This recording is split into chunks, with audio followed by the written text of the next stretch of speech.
नमस्ते। आजकल social media पे बहुत चर्चा रहती है, कभी मिलेनियल्स तो कभी जनरेशन ज़ी या ज़ेड के बारे में।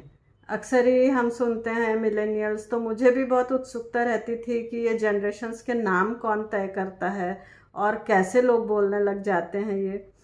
तो चलिए, मैंने थोड़ी रिसर्च की तो पता लगाते हैं कैसा होता है। तो 1901 से लेके 1927 तक की जो जनरेशन थी, उन्होंने बहुत ज़्यादा गरीबी और बीमारियां उस वक्त बहुत थी, और प्रथम विश्व युद्ध की शुरुआत ही हुई थी, तो वो सब झेला। तो उनको कहते हैं ग्रेटेस्ट जनरेशन। ये शुरू हुआ कि एक अमेरिकन जर्नलिस्ट ब्रोको ने, टॉम ब्रोको ने ये एक बुक लिखी थी, द ग्रेटेस्ट जनरेशन।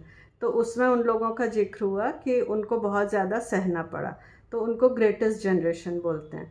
फिर 1928 से लेके 1945 तक के लोगों को कहा जाता है साइलेंट जनरेशन, क्योंकि उनको भी पहला विश्व युद्ध, दूसरा विश्व युद्ध और उसके कारण जो विभीषिकाएं हुई, एटम बम, और लोग विकलांग हो गए, और ऐसा बहुत तकलीफ़ें झेलनी पड़ी, और पूरे विश्व में गरीबी थी और उससे उबरने में टाइम लगा। उसको उन्होंने चुपचाप सहा, बीमारियों से मर जाते थे, इलाज नहीं था, तो उसको साइलेंट जनरेशन बोलते हैं, क्योंकि उन्होंने साइलेंटली सब कुछ सहा। फिर आता है 1928 से लेके तो 1945 तक। हाँ जी, हाँ, वो लोग साइलेंट जनरेशन थे। और फिर 1946 से लेके 1964 के लोगों को अक्सर बेबी बूमर्स कहा जाता है। तो असल में बेबी बूमर्स, मैं तो कहूँगी बेबी सेवर्स थे, क्योंकि उस समय तक वैक्सीन निकल गए थे, दवाएं निकल गई थी, और उससे बच्चों बचने लगे, शिशु मृत्यु दर कम हो गई, तो उससे बच्चे बचने लगे। तो उसमें मैं भी आती हूँ, वो जनरेशन, तो वो बेबी बूमर या बेबी सेवर समझ लीजिए।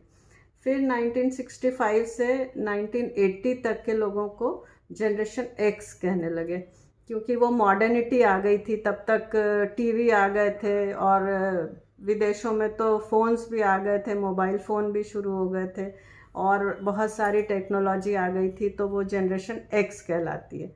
फिर 81 से 96 तक के लोग जो हुए, तो उनको जनरेशन वाई भी कहते थे, पर वो नाम उतना चला नहीं, मिलेनियल्स बहुत चल गया, तो उनको मिलेनियल्स कहते हैं। और वो उनको काफ़ी सुविधाएं भी मिली, काफ़ी टेक्नोलॉजी मिली, दवाएं अच्छी आ गई थी, वैक्सीन्स मिल गए, तो वो मिलेनियल जनरेशन को भी कि भाई ने काफ़ी उपलब्धियां, सुविधाएं मिली। और फिर उसके बाद आते हैं 97 से 2012 तक के बच्चे, या जनरेशन जो अभी नई है, जिनके बारे में बहुत चर्चा होती है कि जनरेशन जी या जनरेशन जेड, मीन जूमर। तो उन लोग, वो तो पैदा ही हुए आईपैड के साथ और इंटरनेट के साथ, और सारे कंप्यूटर्स और मोबाइल फ़ोन हाथ में उनके बचपन से आ गया, क्योंकि उन्होंने अपने पेरेंट्स को भी देखा यूज़ करते हुए। तो वो सबसे ज़्यादा अभी कहलाते हैं कि मज़े में हैं, और उनको सबसे ज़्यादा सुविधाएं मिली। और अब उसके बाद की जो जनरेशन है 2012 से लेके अब तक की, वो अल्फ़ा कहलाती है।